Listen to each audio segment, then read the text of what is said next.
어제는 지나갔습니다. 여러분들이 다시 살고자 어제로 가려고 해도 못 갑니다. 내일은 앞당겨서 살으려고 땡기려고 해도 땡겨질 수가 없습니다.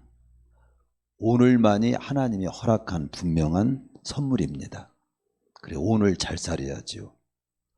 근데 오늘을 어떻게 하면 잘 살을까요? 성경에 보면은 오늘 잘 살기 위해서 어제의 삶의 교훈을 받으라는 말씀이 있어요. 고린도전 10장 11절에 보면은 그들에게 일어난 이런 일은 본보기가 되고 또한 말세를 만난 우리를 깨우치기 위하여 기록이 됐다. 어제를 우리가 다시 돌아가서 살 수는 없어도 어제의 삶을 통해서 지나간 역사를 통해서 교훈을 받는 것이 오늘을 잘 사는데 교훈받을 줄 아는 것이 중요하다는 거죠. 또 내일은 우리가 살 수 없지만 내일을 예비하는 삶을 또 오늘 또 살아내야 합니다. 그래서 과거에서 교훈 삼고 미래를 준비하며 오늘 만난 일을 잘 풀어가는 그런 삶을 사는 것이 잘 사는 거예요. 사도행전은 지난날에 하나님이 역사한 흔적입니다. 지금 우리가 사도행전을 보면서 복음이 어떻게 전파되어 가고 있고 교회가 어떻게 서가면서 지옥 갈 영혼을 구원하는 역사를 하나님이 이루시는가를 지나간 역사를 통해서 우리가 살펴보면서 은혜를 나누고 있습니다. 그러니까 하나님이 귀하게 여기시는 일이 무엇고 그 귀하게 여기시는 그 일을 어떻게 이루어가고 있는가, 지금도 어떻게 이루어가기를 원하시는가, 그걸 보면서 우리가 어디에 초점을 맞추고 우리도 어떻게 살아가야 할 것인가를 깨닫는 시간이 되어야 한다는 것입니다. 특별히 하나님의 소원은 모든 사람이 구원을 받으며 진리를 알게 이르기를 원하는 것이 하나님의 뜻이고 소원이라는 말씀을 디모데전서 2장 4절을 통해서 소개한 바 있죠. 그 역사를 어떻게 이루어 모든 사람이 구원을 받고 진리를 알게 이르기를 원하시는 그 하나님의 뜻이 어떻게 이루어지는가를 보여주는 게 사도행전이에요. 저번 시간에 우리는 13장 4절에서 12절의 말씀까지를 통해서 안디옥 교회로부터 교회 역사상 최초의 선교사로 파송받은 바나바와 바울이 구보르 섬의 바브라고 하는 곳에서 그 섬에 준비된 영혼 총독 서기오 바울에게 복음을 전해가지고 그가 믿게 된 내용을 살펴보면서 은혜를 우리가 저저번 주에 나눴죠. 근데 그곳에 또 그 준비된 영혼이 있었다는 걸 알 수 있고, 그런데 그 준비된 영혼의 복음을 전해서 구원받게 하는 그 일을 할 때 복음을 또 전하는 일을 아주 반대하던 박수 엘루마가 있었는데 하나님께서 그로 하여금 달달 소경이 되게 해가지고 그를 정리해서 방해 못하도록 하는 역사도 있었음을 우리는 그 본문에서 봤습니다.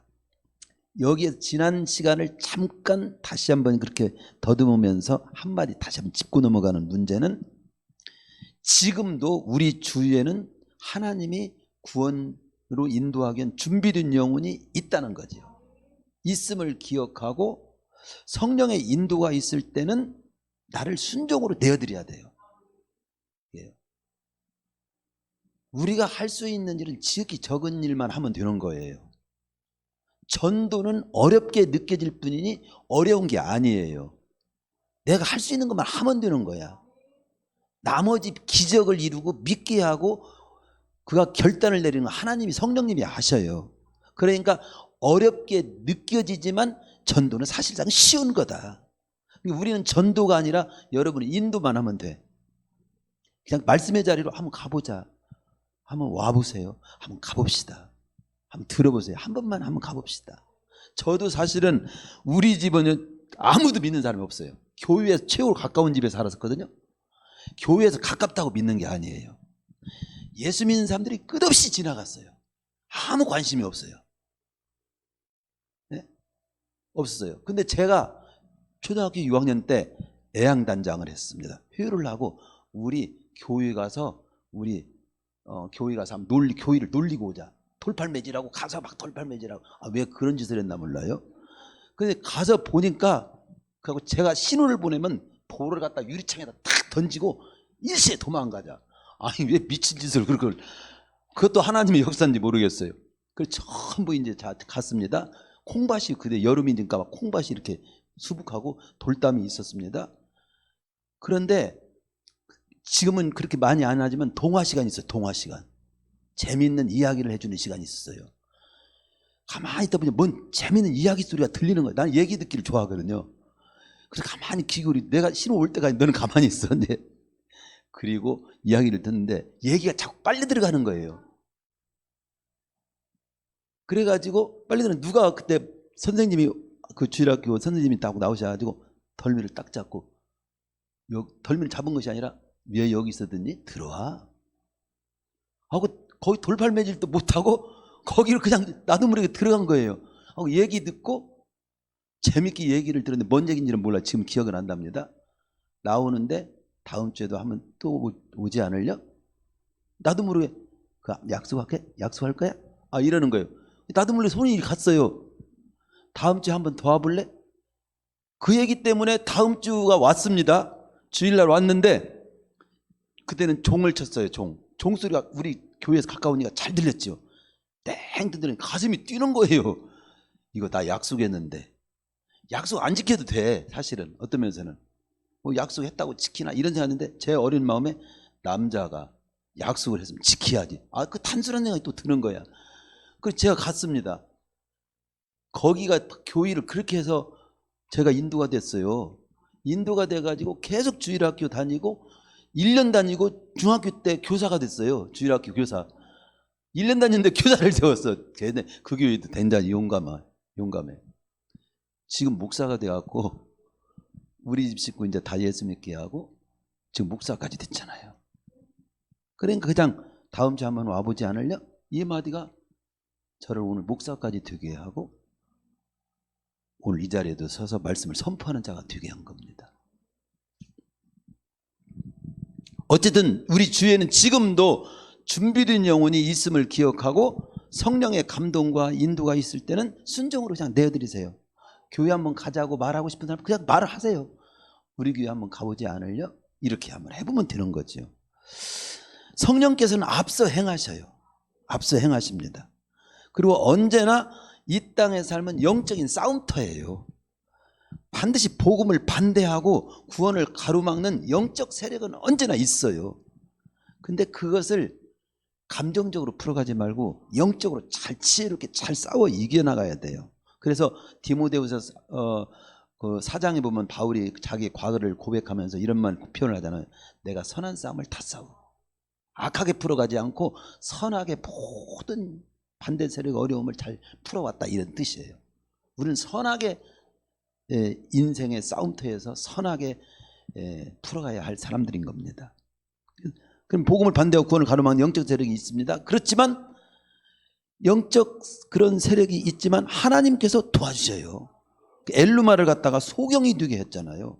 오늘날도 소경 되게 다 소경을 만들지는 않지만 다 하나님께서 그 상황을 이기게 하시고 또 통과하게 하시는 힘을 주셔요. 고린도서 10장 13절에 보면은 우리로 하여금 감당치 못할 어려움은 만나지 않는다. 또 만났다면 감당할 수 있도록 힘을 주신다.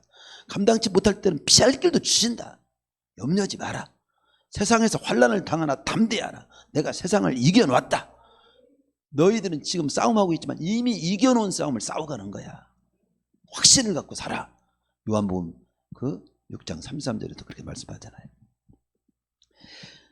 자, 지난주의 말씀을 그 정도로 정리를 하면서 오늘은 13절 이하 마지막 절까지 52절까지 내용이 좀 길게 돼서 뒷부분만 제가 봉독하도록 그렇게 해서 뒷부분만 읽었는데 앞부분부터 이제 말씀을 따라서 우리는 지금 저는 제 얘기를 하는 것이 아니라 하나님의 역사, 하나님께서 오늘 우리에게 보여주시고 하는 그 역사의 흔적을 보여주면서 우리를 깨닫게 하시고, 깨닫게 해서 오늘 우리가 어떻게 살아야 할지, 무엇이 귀중한지, 또 어떤 삶이 복된 것인지, 어떻게 풀어가야 되는지를 교훈받도록 하기 위해서, 우리에게 하나님께서 하시고자 하는 말씀을 하시기 위해서 이 말씀을 기록해 놨단 말이죠.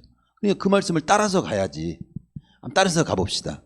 예? 어디부터 봐야 돼요? 13절. 바울과 및 동행하는 사람들이 바보에서 배 타고, 그 바보에서 이제 그 전도를 다 하고요. 밤빌리아에 있는 버가에 이르니 요한은 그들에게서 떠나 예루살렘으로 돌아가고. 버가에 이제 도착, 그 바보에서 이제 버가 쪽으로 왔어요. 그 이 버가 쪽으로 왔는데, 거기에서 어떤 일이 있었냐를 지금 기록하고 있는 겁니다. 어떤 일이 있었어요? 요한은 그들에게서 떠나 예루살렘으로 돌아가고. 아하. 이 버가는 지금의 터키 쪽인데요. 이곳에서 함께 동행했던 바나바의 조카 마가 요한이 함께 선교 그 활동에 참여했었는데, 힘들어 가지고 자기 고향 예루살렘으로 중도 하차 돌아가게 된 얘기를 여기 다 기록하고 있는 겁니다.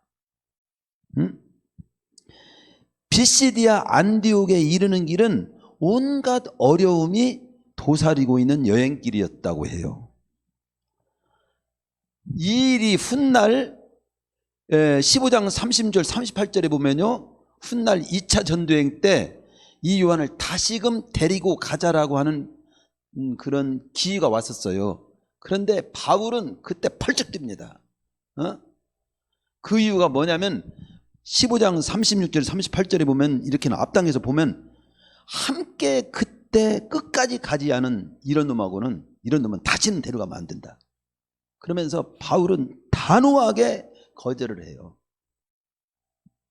자, 여기서 우리도 이 모습을 한번 보고 우리가 좀 교훈을 받는다 하는다. 우리가 하나님의 사람들로서 한번 짚고 넘어가는 얘기를 한번 좀 해봅시다. 이 마가 요한은 그 당시 어렸어요. 사실은 어리고 내가 또 부잣집 아들로 태어났어요. 호강에 사는 사람이에요. 고생을 몰랐어요.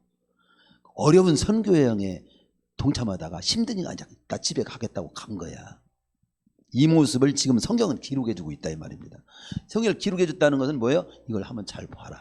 너희들은 이 모습을 보고 무슨 생각이 드냐.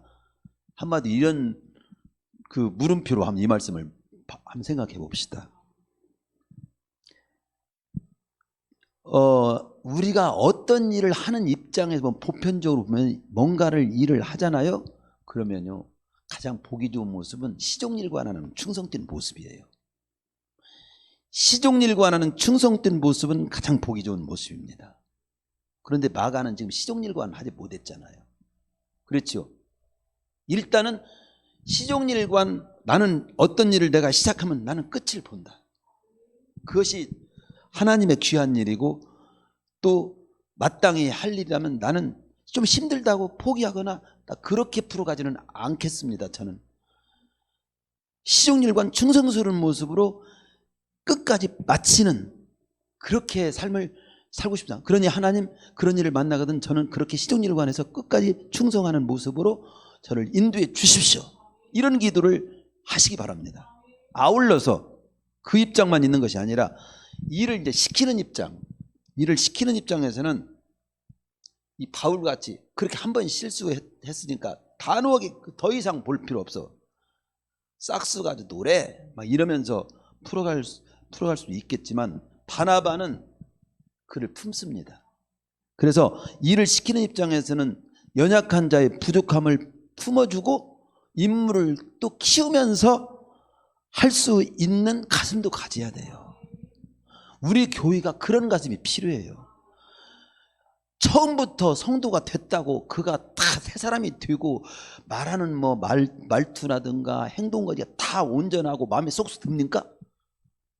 미성숙한 사람이 있고, 또 우리 어린애들, 우리 학생들, 어린 주일학생들이 다 막 지금 시골교회 한번 가보니까요, 우리 주일학교 때 완전 망난이었어요. 주일학교 때도 말씀도 안 들어. 막 막 누구 뒤통수 치고 도망가고 막 그냥 아주 그냥 정말. 근데 교인은 꼭 와. 그런데 그 얌전하고 똑똑했던 사람은 아무도 안 보이고 그 아주 말썽꾸러기가 교회를 지키고 있다니까. 이게 변화되어 갖고, 교회라고 하는 것은 누구나 다 올 수 있고 먼저 구원받고 성숙한 사람들이 품고 기다려주고 기도해주고 성숙하기를 기도해주고 이끌어줘야 된다. 그런 일을 시키는 입장, 성숙한 입장에서는 연약한 자와 부족함을 품고 인물을 키워줄 수 있는 가슴도 가져야 된다. 이런 쪽도 우리가 좀 생각을 해야 되고, 본인 마가의 입장에서는 어떻게 해야 될까요? 이런 소리를 듣도록 분투해야 됩니다. 어떤 소리를 들어야 되냐면, 윗사람으로부터는 어떤 일을 할 때 그 사람 믿고 맡길 만한 사람이네, 이런 소리를 듣도록 살기를 힘써야 돼요. 마가 있으면 잘 들어. 지금 하나님이 듣겠죠. 마가를 어린애로 본다면, 그래, 윗사람으로부터는 그 사람 아주 신실해, 믿을만해, 뭐든지 맡길만해, 이런 소리를 듣게 살고요. 또 만약에 또 아랫사람이 있다면 아랫사람으로부터는 이런 소리를 드려야 됩니다. 여러분들이 참 그분은 믿고 따를 수 있는 분이야, 이런 소리를 드려야 돼요. 그 사람 따랐다가는 너도 어려움 당해 이놈아, 이런 소리를 듣는 어른이 되면 안 되지. 그렇죠? 아랫사람으로부터 여러분 어떤 소리를 드려야 돼요? 그분은 믿고 따를 수 있는 분이야, 이런 소리를 드려야 돼요. 같은 친구로부터는 그 사람 믿고 함께 할 수 있는 사람이요, 이 소리를 드려야 돼요. 윗사람으로부터도 그 사람 믿고 맡길 수 있는 사람이라는 소리 들어야 되고, 아랫사람으로부터는 믿고 따를 수 있는 분이라는 소리 들어야 되고, 같은 친구로부터도 믿고 함께 할 수 있는 사람이라는 신용 있는 사람이 돼야 되고, 윗사람과 아랫사람과 옆에 친구, 이 세 부류 사람에게 믿음성이 있게 살아야 돼요. 살기를 힘써야 돼요. 우리가 누구나 여기 해당 안 되는 사람이 있어요? 나도 윗사람이 있고 아랫사람이 있고 친구가 있잖아요. 여러분도 윗사람이 있고 아랫사람이 있고 친구 있잖아요. 이 세 부류에게 인정받아야 돼요. 그런데 이 세 부류로 사람을 보면요, 어떤 사람은요 윗사람한테는 사랑을 받아요. 근데 아랫사람한테 인정 못 받는 사람이 있어요. 그 사람은 모사꾼입니다. 윗사람한테 알랑알랑하는 사람일 경우가 많아요. 아랫사람한테도 인정을 받아야 돼요. 옆에 사람은 친구한테도 인정받아야 돼요. 또 어떤 사람은 아랫사람한테는 인정을 받는데 윗사람한테는 미운 털을 먹인 사람이 있어요. 이 사람은요 무리 지을 수 있는 가능성, 이 밑에 있는 자기에게 믿는 사람들을 패거리 만들 가능성이 있어요. 조심해야 돼요. 자, 그러니까 우리는 윗사람 또 아랫사람 옆에 같은 동료로부터 믿음성 있는 사람이 되기를 힘쓸 필요가 있고요. 또 아울러서 제가 이 말씀을 보면서 간단한 거지만 이 떠오르는 생각, 이 영감이 같이 우리 삶을, 이 말씀이라고 하는 것은요 그냥 듣기 위해서 있는 게 아니에요. 삶으로 내 적용하라고 있는 거예요. 언제나 기억할 것은 인생은 연결고리예요. 이 일 때문에 마가가 나중에 훗날에 어떻게 되냐면 바울한테 찍혔잖아. 안 돼, 걔는 안 돼, 이런 소리 듣게 되잖아요. 예? 마가는 이때 불성실함으로 인해서 2차 전쟁 때는 탈락 요인으로 작용이 될 줄 누가 압니까? 지금 떨어진 이 자리에서 인정받고 여기서 고치고 여기서 배우고 여기서 성숙해야 됩니다. 많은 사람들이 여기만 빠져나가서 다른 데서 잘하면 될 줄 알아. 아닙니다. 여기서 깨진 바가지 다른 데서, 여기서 빼진 바가지 떼우지 않으면 다른 데서 세웁니다. 그렇잖아요. 그러니까 우리는 여기 이제 한 공동체가 되고 여기에서는 나는데 다른 데 가서는 안 그런 척, 여기서는 온갖 나쁜 짓 다 하고 다른 데 가서는 아주 안 그런 척 한다고 안 그런 척이 됩니까? 옛날 죄송합니다, 상놈 양반 시대가 있었어요. 요즘은 상놈 양반이 없지요. 근데 양반만 이게 발개를 쳐. 상놈이 양반 신용을 내려고 돈으로 어떻게 했어? 양반을 땄어. 양반. 근데 딱 이 자세를 이렇게 발개를 쳐야들이 안 펴져. 항상 무릎 꿇고만 이러고 살아가지고 나중에 그 상을 폈는데 다리가 튕겨가지고 상을 가다가 그냥 다 뒤엎었어. 잘 안 되는 거야 이게. 나를 평소에 바로 잘 세워가야 합니다. 응? 여기서 고치고 여기서 배우고 여기서 성숙할 생각을 하세요. 근데 실제로 이 마가는 그렇게 분투한 것 같아요. 훗날 바울로부터 디모데후서 4장 11절에 보면은 바울이 나이가 막 늙어 좀 그랬을 때 마가 좀 다시 데리고 와달라고, 나의 일에 꼭 필요하다고, 유익하다고 편지를 보내가지고 부탁하는 내용이 디모데후서 4장 11절에 나옵니다. 그러니까 마가는 그동안에 자신의 실패와 부족함을 거울 삼아가지고, 그 거절당했던 걸 거울 삼아가지고 자기를 바로 세우기 위해서 분투의 삶을 살았던 것 같아요. 자, 그렇다면 오늘 내가 그렇게 지난 날이 아니 어제까지도 못난 모습을 지니고 있다면 그렇다고 낭망하지 마세요. 마가처럼 실패를 교훈 삼아 분투할 줄 아는 자는 실패가 아닙니다. 어제까지 못났어도 내가 못난 모습을 잘 수정하고 바로 세우려고 분투하고 있는 자세를 가지는 한 그 못난 모습은 영원히 못난 모습이 아니에요. 다시 나를 찾을 때가 있는 거야. 내가 실패를 교훈 삼아서 분투하면. 어떤 때는요, 찌우고 싶은 일이 있어요. 아이고, 내가 왜 그런 일을 내가 왜 그렇게 실패를 했을까, 막 이런 일이 있어요. 근데 그렇게 백날 땅을 쳐 소용없어요. 냉정히 보면 지금 그것을 교훈 삼아서 나를 바로 세우는 길로 바로 가는 길밖에는 최고 효과 있는 자세가 아니더라고요. 그렇게 가세요. 혹시 진짜 아주 죽고 싶을 만큼 막아주 내가 왜 그랬지 막 이런 일이 설령 있어도 낙심하지 마세요. 바로 갈수록 방황하고 그것 때문에 시간 많이 보내지 말고 바로 나를 바로 세우는 쪽으로, 교훈받아 바로 세우는 쪽으로 그냥 가는 게, 직선으로 가는 게 최고의 시간 전략하는 거예요. 그걸 잊지 마세요. 그리고요, 그렇게 나가면 어느 날 나를 찾습니다. 그리고 세상이 이제 내가 잘못했을 때는 세상이 나를 다 외면하거든요. 다 나를 찾지 않고 나를 외면합니다. 그런데 그런 낙심하지 마세요. 제가 또 깊이 깨달은 것은 뭐냐면요, 나를 찾아주는 일도 없고 나를 왕따시키고 나는 외롭고 그럴 때가 최고 공부하기 좋은 때야. 여러분, 내가 공부하려고 하면 친구가 놀자 그러면 공부할 수 있어 없어? 공부는 아무도 안 찾고 집중하려면요, 아무도 안 찾아줄 때 공부 조금 좋은 거야. 그러니까 혹시 여러분이 외롭거들랑 내 공부할 때네, 이렇게 생각하시고 기도도 많이 하시고 성경도 많이 읽으시고 그리고 실력도 키우고 내 성질머리도 고쳐보고 그렇게 보내면 얼마나 좋아. 그러면 다시 찾아. 나를 다시, 세상이 나를 필요로 하니까 찾는 거야.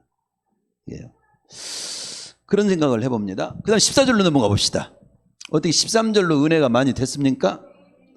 요한은 그들에게 떠나 예루살렘에 돌아오고, 이 짧은 말으로 우리가 여러 가지를 생각해 봤습니다. 자, 14절로 가면 바울이랑 버가에서 떠나 어디로 갑니까? 피시디아 안디옥에 이르러 안식일에 회당에 들어가 앉습니다. 그리고 거기에서 율법과 선자글을 읽은 후에 회당장들이 사람을 보내어 물어 이르되, 형제들아, 여기 형제들은 지금 바나바와 바울을 말합니다. 만일 백성을 권할 말, 즉 당신들이 또 하고 싶은 말이 있으면 말하십시오. 그냥 바울이 그때 기회를 놓치지 않고 손짓하며 내가 말씀 한마디 드리겠습니다 해가지고 여기서 복음을 전하기 시작하는 거예요. 이스라엘 사람들과 및 하나님을 경외하는 사람들아, 그 여기 회당은 뭐 어떤 곳인지 잘 알죠? 유대인들은요, 어느 곳에 살든지 그곳이 있는 곳에는 회당을 꼭 만들어요. 그래서 그곳에서, 그 회당이라고 하는 것은 이제 그 중앙 성전이 아니고 지역에 있는 여러 흩어진 장소란 말이죠. 흩어진 곳에서 유대인들이 모이는 모임 장소를 만드는 거야. 그게 회당이야. 회당에서는 거기서 예배도 드리고요. 거기에서 예배도 드리고 또 거기에서 또 말씀도 같이 가르치고 또 교제도 하고 기도처로도 쓰고 그런 곳이에요. 그게 아주 굉장히 중요한 겁니다. 그래서 우리 교회로 말한다면 우리 교회가 여러분들이 이제 여기 우리가 주일날은 다 모이잖아요. 또 여러분이 뿔뿔이 막 동쪽 서쪽으로 다 직장도 흩어져 있다면은 여러분의 일터나 어떤 그 적절한 지역에 목장 모임이 회당 역할을 하면 좋을 것 같아요. 거쳐 모여고 차 한잔 하면서 말씀도 나누고 같이 또 기도도 하고 또 거기에서 말씀도 이렇게 서로 가르쳐 주고 뭐 이런 일을 할 수 있는 그 거처를 이렇게 있다면 얼마나 좋아요. 그럼 저는 목장 모임을 그렇게 활용하라. 목장 모임을 그렇게 하고 싶고요. 근데 여기서 이제 그 당시 1세경 회당의 그 순서는요, 예배 모임의 그 순서를 보면요, 오늘날 예배는 조금 차이가 좀 거의 비슷한데 쉐마 기도라고 있습니다. 기도가 있고요. 그 다음에는 율법서와 예언서를 낭독하고 구약성경을 낭독해서 듣고 또 그 다음에 그걸 풀어주는 설교나 권면의 말씀을 듣는 시간 갖고 그 다음 축복하고 그렇게 마치도록 돼 있었다고 그래요. 근데 이곳에서 이제 서로 권면하고 서로 이제 좀 가르치고 또 할 말이 있으면 해보라고 하는 그런 시간이 됐을 때 바울이 기회를 놓치지 않고 이때 딱 제가 말씀 좀 드리겠습니다 하고 시작하면서 여기서부터 15절에서부터 16절에서부터 시작해가지고 어디에서 말씀을 마치냐면은 ha여튼 50 마지막 절까지가 다 이 바울의 그곳에서 회당장에서 있었던 일이야. 회당에서 있었던 일입니다.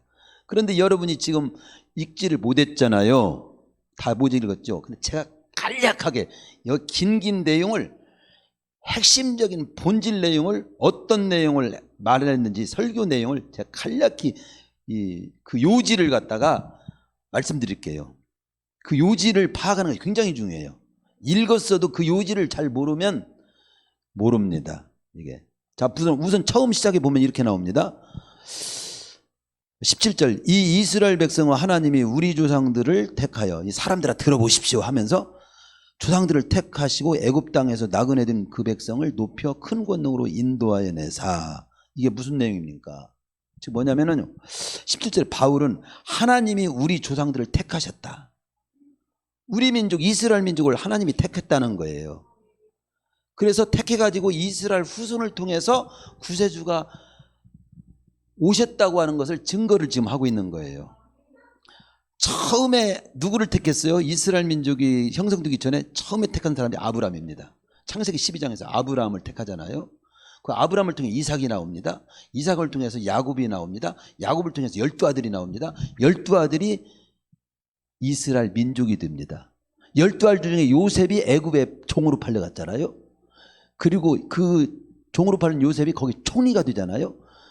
나머지 그 아버지하고 야곱하고 자식들이 흉년으로 인해서 양식 팔러 갔다가 종으로 팔아먹은 요셉이 총리가 된 걸 모르고 거기서 만나게 되잖아요. 그 나중에 알게 되고 상봉해가지고 막 기쁨으로 상봉해가지고 다 싣고 내려오라고 해서 다 이동시켜가지고 애굽에서 400년을 살게 돼요. 거기에서 큰 민족을 이루게 됩니다. 이게 하나님의 뜻이었어요.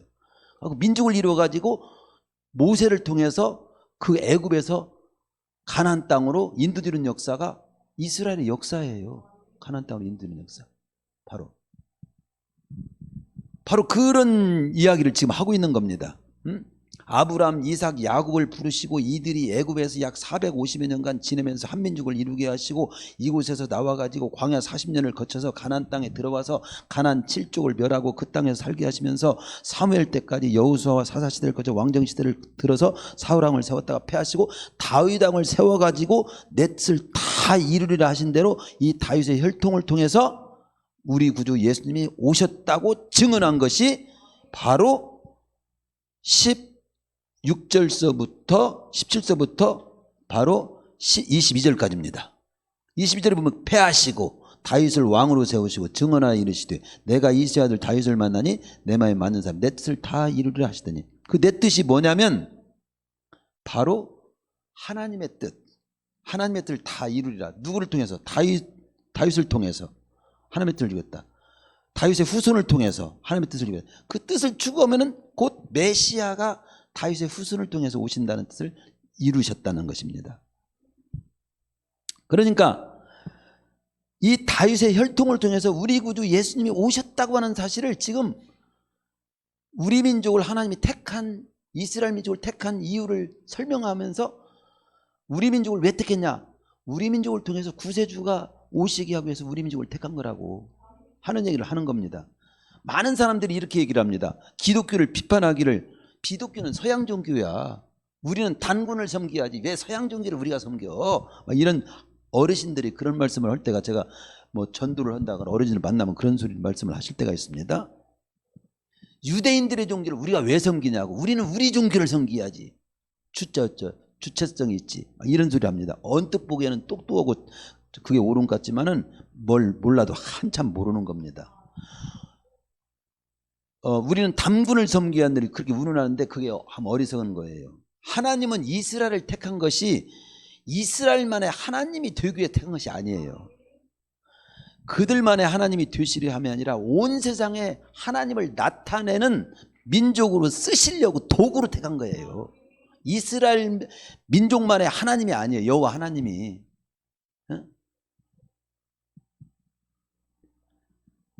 그들만은 하나님이 되려 하심이 아니라 온 세상에 하나님이 어떤 분을 나타내시려고, 그리고 하나님께서 어떤 구원의 계획을 어떻게 세우셨는지 구원의 뜻을 보이시고 이루시려고 도구로 뽑은 민족이 이스라엘 민족이라 이 말이에요.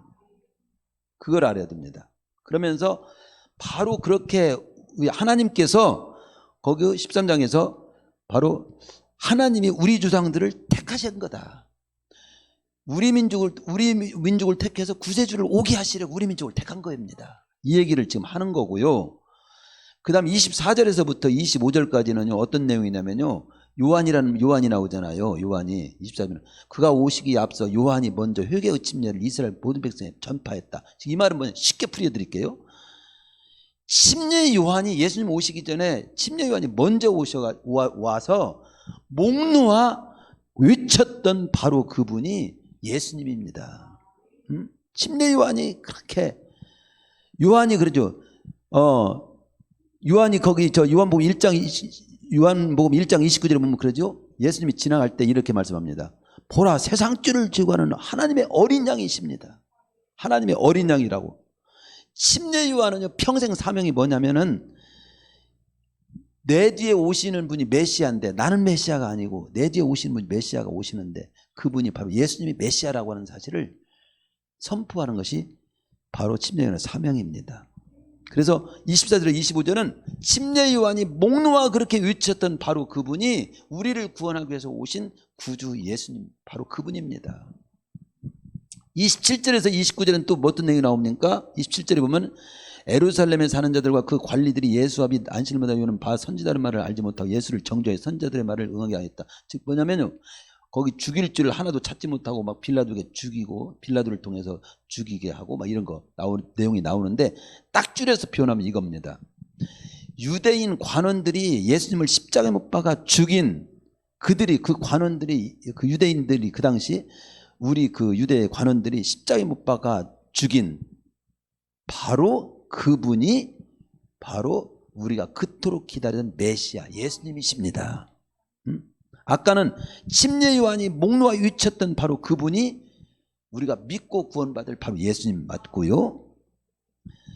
27절 29절은 유대인 관원들이 십자가에 못 박아 죽인 그 예수님이 곧 우리가 그토록 기다리던 메시아 바로 그분이 맞고요. 30절에서 37절에 보면은요, 부활하셔서 40일 동안 이 땅에 거하시면서 하나님 나라를 말씀하셨던 바로 그 예수님이 메시아 맞고요. 38절에 39절도 계속 율법으로, 그동안 우리는 율법으로 구원받은 것처럼 율법을 막 지키네 안 지키네 그거 갖고 목을 걸었는데, 율법으로 의롭게 못 되던 우리 죄를 사하시고 의롭다고 하실 그분이, 의롭게 된다고 선포하시는 그분이 바로 메시아 예수님이십니다. 39절에 그렇게 나오잖아요. 39절 보세요. 그러므로 형제들아, 너희가 알 것은 이 사람을 심입어, 38절에 죄사함을 너희에게 전하는 것인데, 모세의 율법으로 너희가 의롭다 하심을 얻지 못했는데, 이 사람을 힘입어 믿는 자마다 의롭다 하심을 얻게 됐는데, 이 사람이 누구냐? 바로 예수님이시다. 어떤 행위로 어떤 율법을 지켜가지고 의롭게 못 되지 못하던 우리의 죄를 다 사하시고 의롭다라고 선포해 주신 분이 바로 이 메시아 예수님이시다. 계속 예수님 메시아이심을 선포하는 거예요. 그리고 마지막에는요, 40절에 41절에 보면요, 하박국 선자의 말을 41절에 인용한 거거든요. 그 하박국 시대에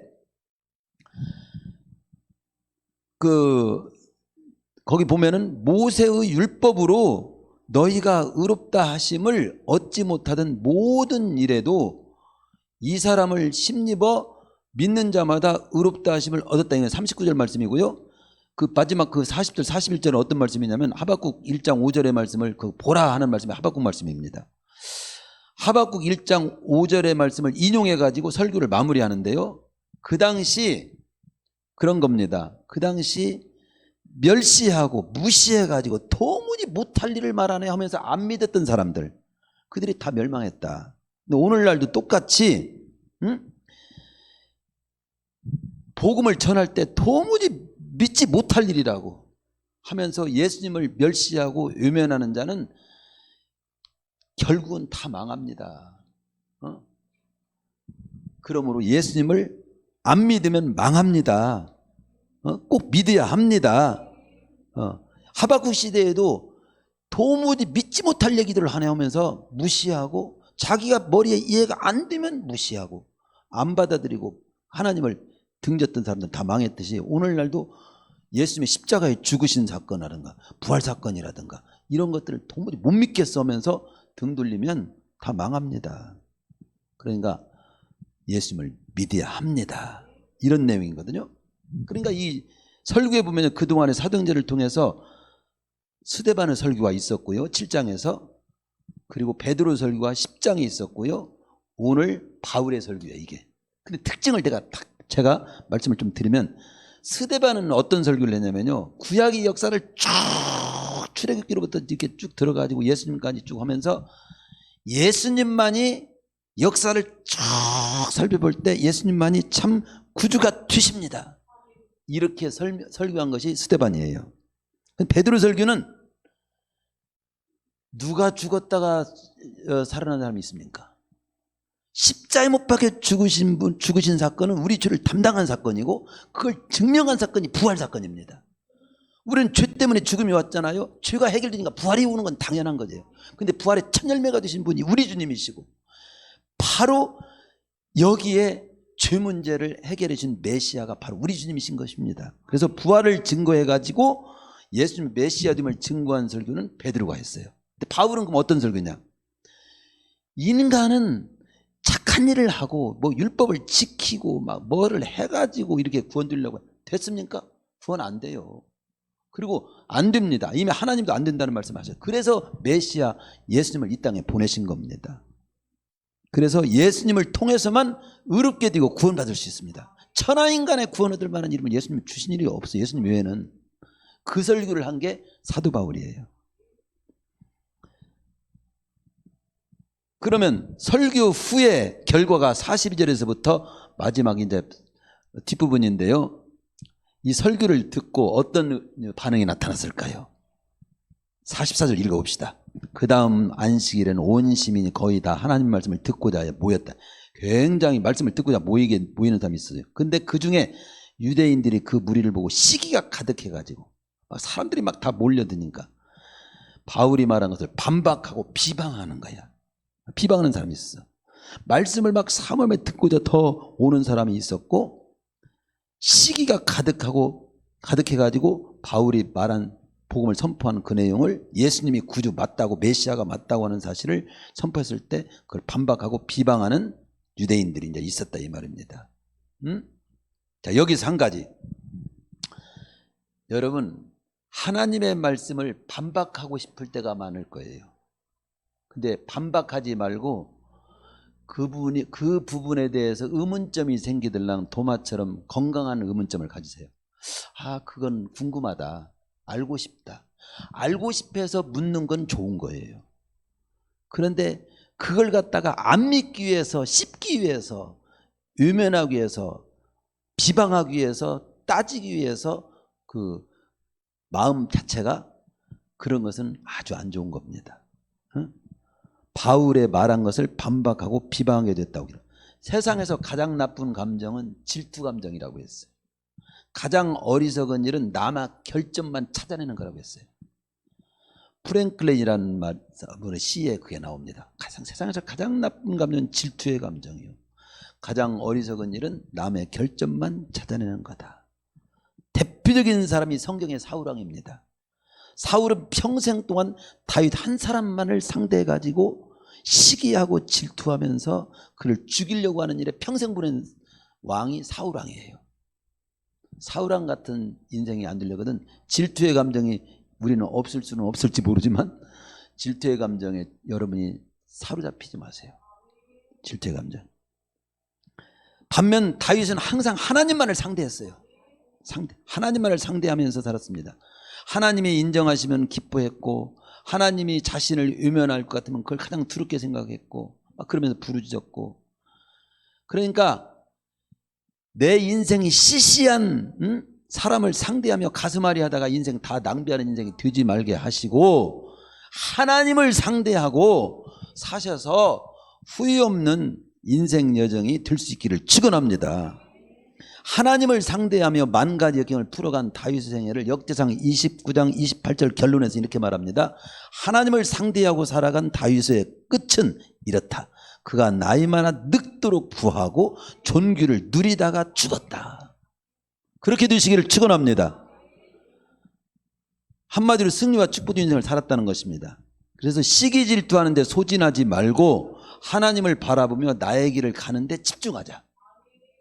복음을 반대하고 비난하는데, 교회를 비난하고 욕하는데 시간 보내는 아주 어리석은 인생이 되지 말고 교회를 통해서 일하시는 하나님의 뜻을 품고 나를 향한 하나님의 비전을 품고 자신을 주님께 드리는 복된 인생이 되시기를 축원합니다. 그러나 시간이 좀 마무리할 때 이것은 꼭 짚고 넘어가야 된다는 말씀, 여기서 이 뒷부분에서 제가 의미심장한 두 마디는 제가 꼭 짚고 말씀을 마쳐야 되겠습니다.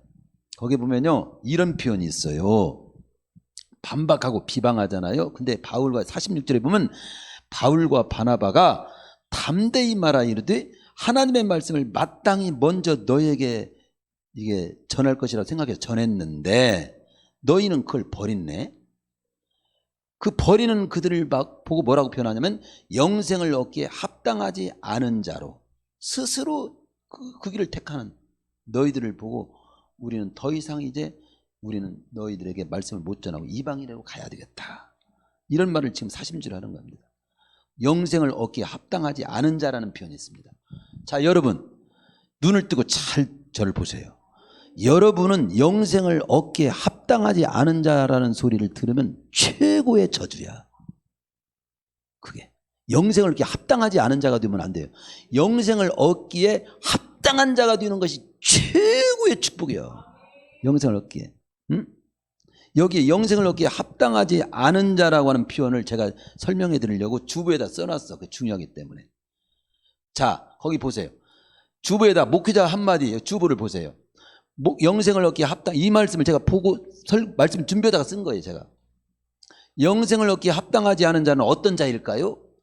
사도행전 13장 40절에서는 너희가 그것을 버리고, 즉 복음을 버리고 하나님의 말씀을 버린 자가 영생을 얻기에 합당하지 않은 자라는 거예요. 그러면 뒤에 보면 이런 말씀이 나옵니다. 이방인들에게 이제 가서 복음을 전하니까 이방인들은 듣고 기뻐하여 하나님의 말씀을 찬송하며 영생을 주시기로 작정된 자처럼 다 믿더라. 아, 여긴 또 이런 말이 나옵니다. 영생을 주시기로 작정된 자가 있네. 여러분, 이 최후의 오늘 설교 다 잊어버렸어도, 말씀 다 잃어버렸어도 영생을 얻기에 합당치 않은 자는 누구고 영생을 주시기로 작정된 자는 누군지만 알고 나는 영생을 주시기로 작정된 자에 해당되는 쪽으로 삶을 산다면 오늘 말씀 대성공입니다. 그러면 어떤 사람인지 자 보세요. 영생을 얻기에 합당하지 않은 자는 어떤 자예요? 한마디로 예수님 메시아다. 근데 거부하는 거야. 안 받아들이는 거야. 이게 하나님의 말씀을 버린 자입니다. 이 사람은 영생을 얻기에 합당하지 않습니다. 그럼 그럼 영생을 주시기로 작정된 자는 어떤 자입니까? 거기 답이 나오잖아. 다 믿더라. 예수님 메시아라고 하니까 그대로 믿어. 믿는 자가 작정된 자야. 우리는 그러죠. 어떤 사람이 천국 가기로 작정된 자요? 장로교회에서 또 이렇게 예정론, 칼빈의 예정론 말하죠.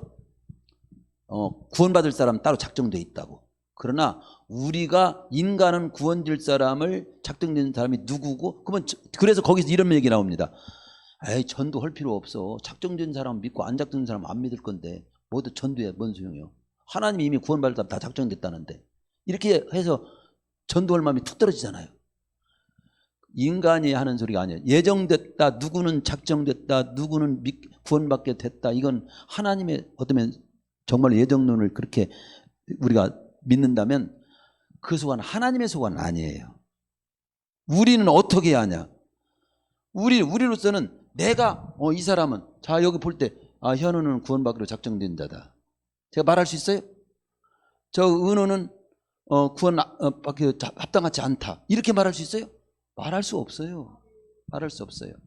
오히려 성경에서는 누구든지 예수 믿으면 구원받는다고 나옵니다. 근데 누가 그러면 영생을 주시기로 작정됐냐냐? 믿는 자라는 거야. 믿는 자가 작정된 자고 작정된 자는 믿는다는 거예요. 그러니까 내가 예수님을 안 믿으면 난 작정되지 않은 자고 내가 예수님을 믿기로 받아들이고 싶고 받아들였다면 나는 작정된 자인 겁니다.